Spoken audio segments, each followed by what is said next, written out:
one joint to get the additional reservists, like the additional funds, man. What used to work even in demo don't work no more, man. That's the problem right now, man.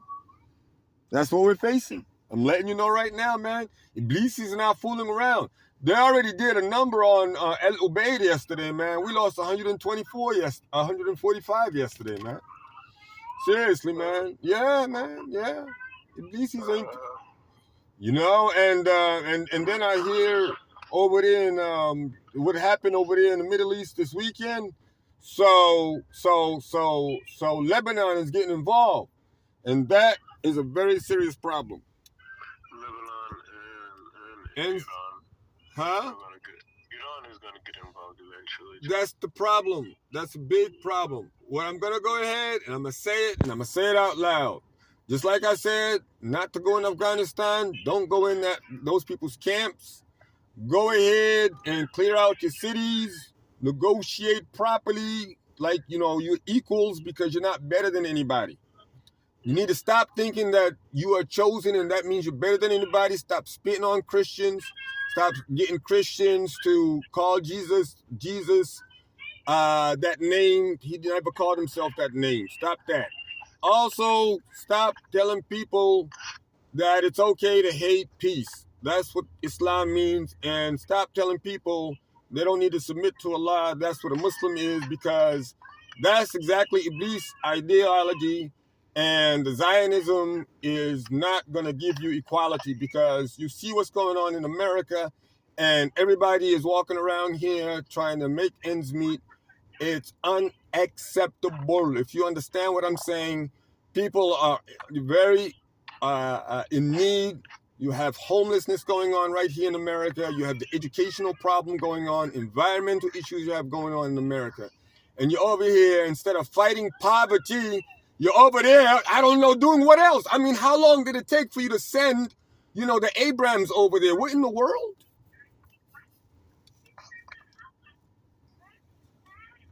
You understand what I'm saying? Like, why is it that you have to rush over to somebody else's problems when you know we have problems of our own? And why are you making it seem like we're so allied to those who curse the mother of our prophet, alayhi salatu wasalam, Isa, right? His name was not Jesus, so stop calling him that too, right? Because that was my brother. My brother Jesus, well, I'm letting you know that was my brother, but we call him Isa. Anyhow, what they need to do, honestly, is stop looking down on people that's already hurt enough people in the world.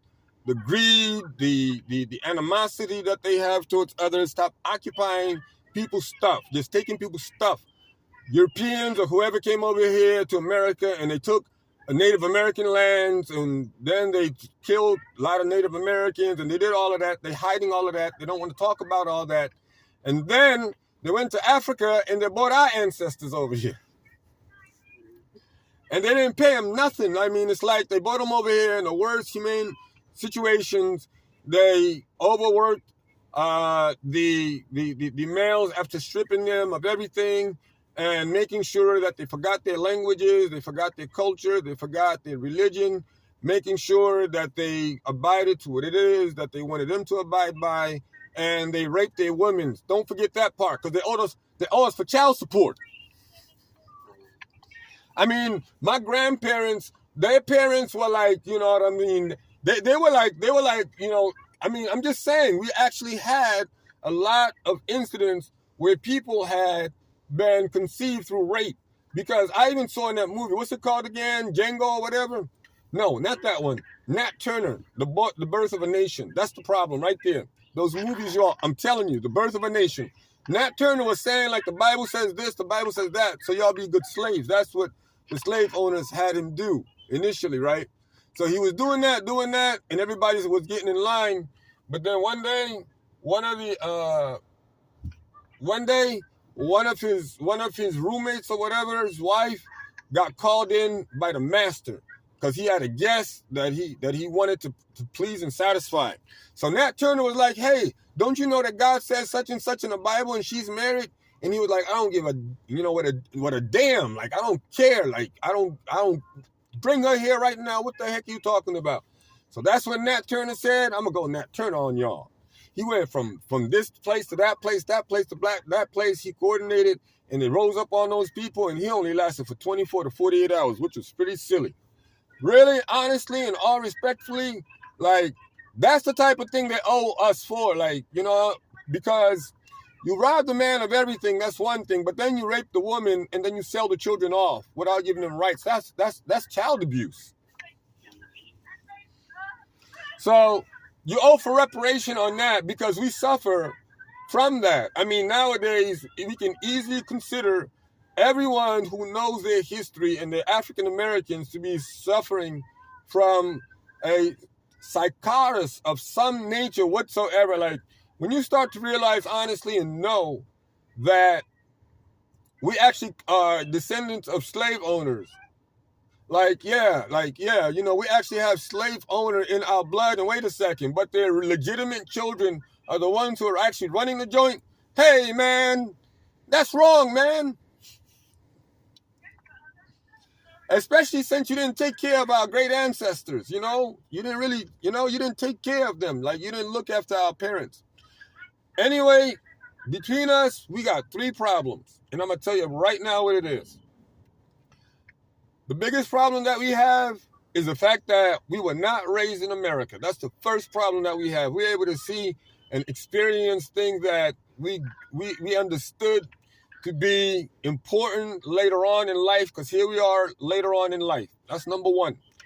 And that also enabled us to understand America from a distance and know what was really good and what we should really make better of it.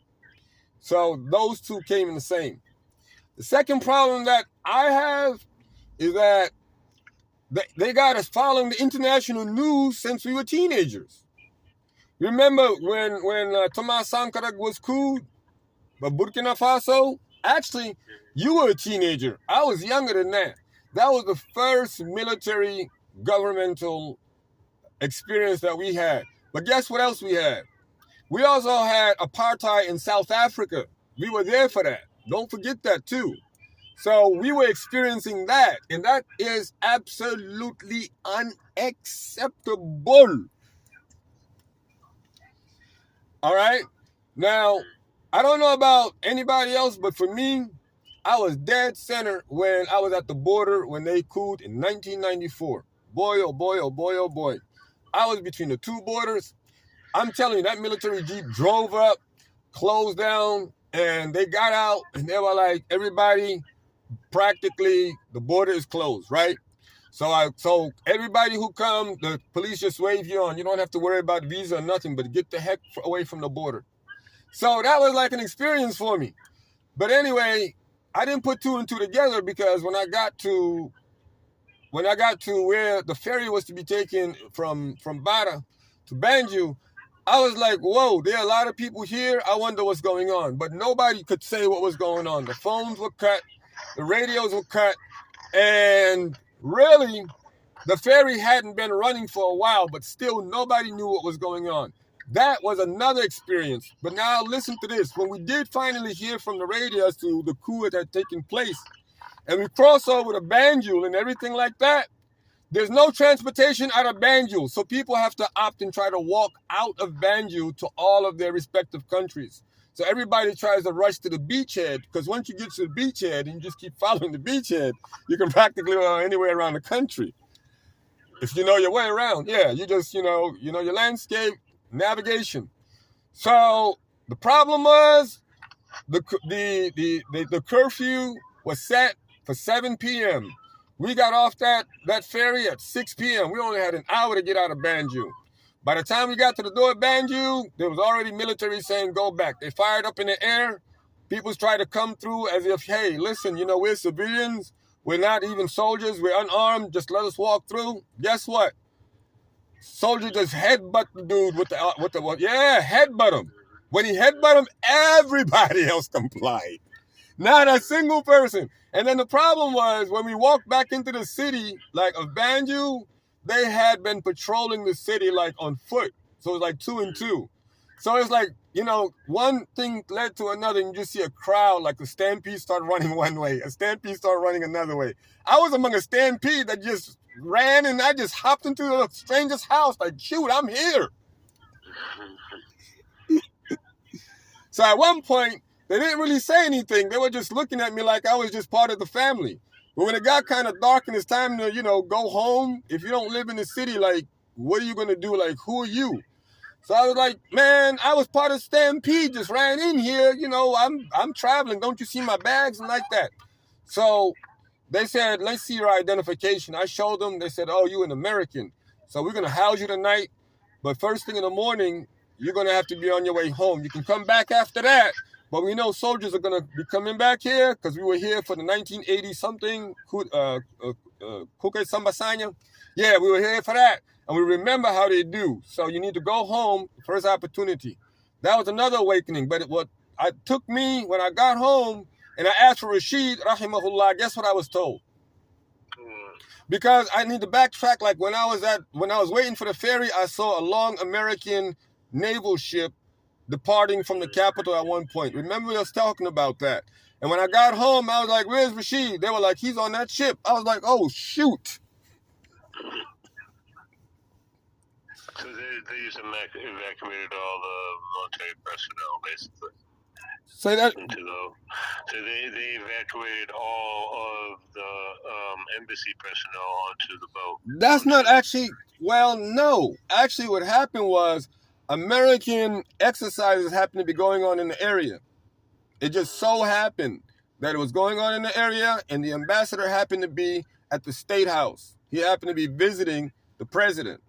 And so their intelligence got word first, and Rashid was with them, rahimahullah, Rashid al-Lubnani.